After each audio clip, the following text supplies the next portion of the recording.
Hello everyone, আশা করি তোমরা সবাই খুব ভালো আছো আর আমিও ভালো আছি। তো সন্ধ্যাবেলা খিদে পেয়েছিল আর আমিও বানিয়ে ফেললাম একটা রেসিপি, তো দেখতে থাকো। তো রেসিপিটা বানানোর জন্য তোমরা তো দেখতেই পেলে, প্রথমে হাতে আমি নিয়ে নিয়েছি ব্রেড। তো এক হাতে আমার ব্রেড আর এক হাতে আমার সসের প্যাকেট। তো সসটাই মেন ইম্পর্টেন্ট ওই রেসিপিটা তৈরি করার জন্য। ডিম টোস্টের তুলনায় এটা খেতে বেশি সুন্দর লাগে। আর নিয়ে নিলাম দুটো পেঁয়াজ। তো এখন আমি এই প্লাস্টিকটাকে ছিঁড়ে ফেলবো, ব্রেডের প্যাকেটটাকে। তো এবার আমি ব্রেডগুলোকে একটা ছুরির সাহায্যে টুকরো টুকরো করে কেটে নেব, বেশ চৌকো চৌকো শেপে। তো কাটা হয়ে গেলে আমার, দেখো আমি চৌকো চৌকো শেপে কাটতে যাচ্ছি কিন্তু কাটতে পারছি না। থালার উপরেই কাটছিলাম যেহেতু ট্রেটা আমি খুঁজে পাচ্ছিলাম না।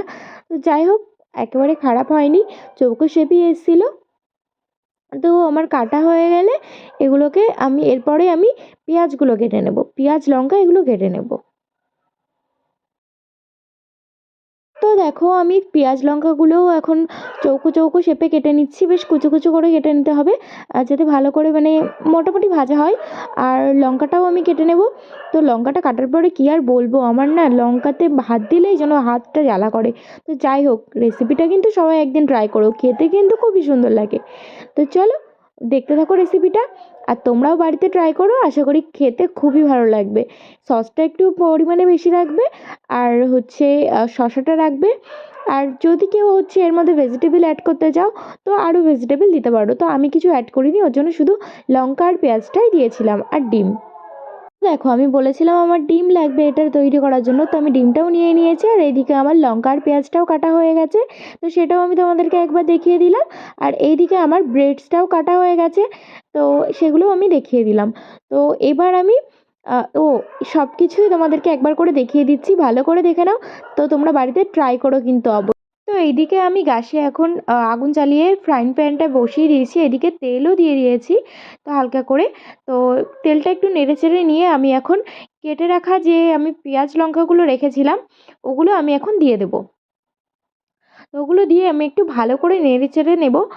যেহেতু সাদা তেল, ভাজলেও বোঝা যাবে না, ওর জন্য একটু ভালো করেই নেড়ে চেড়ে নিতে হবে যতক্ষণ না একটু লাল লাল ভাব আসছে। তো ভালো করে কুক করে নেওয়ার পরে আমি একটু দিয়েছিলাম এতে হালকা লবণ, লবণটা দিতে হবে। তো এইদিকে দেখো আমি ডিমের কথা বলেছিলাম, তো এবার আমি ডিমটাকে ফাটিয়ে নিচ্ছি।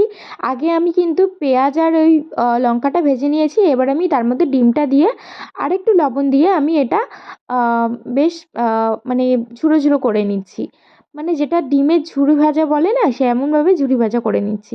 এবার সব কিছু একসাথে মিক্সড করে দিচ্ছি, সঙ্গে আর একটু লবণ অ্যাড করে দিচ্ছি দেখো। তো তাই বলে কিন্তু লবণে পোড়া হয়ে যাবে না পুরো, খেতে টেস্টি হবে।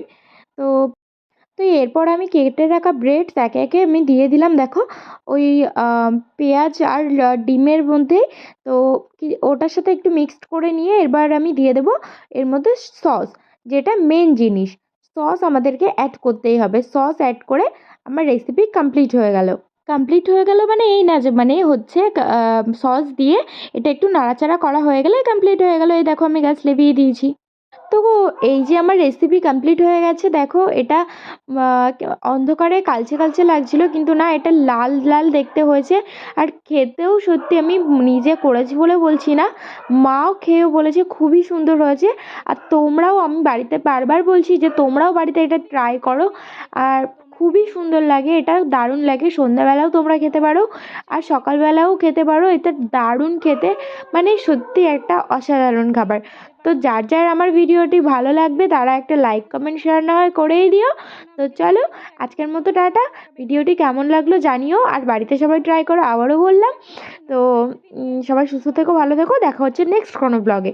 ততক্ষণের জন্য সবাই সুস্থ থেকো, ভালো থেকো। তো চলো আমি রেসিপিটা এখন ট্রাই করি।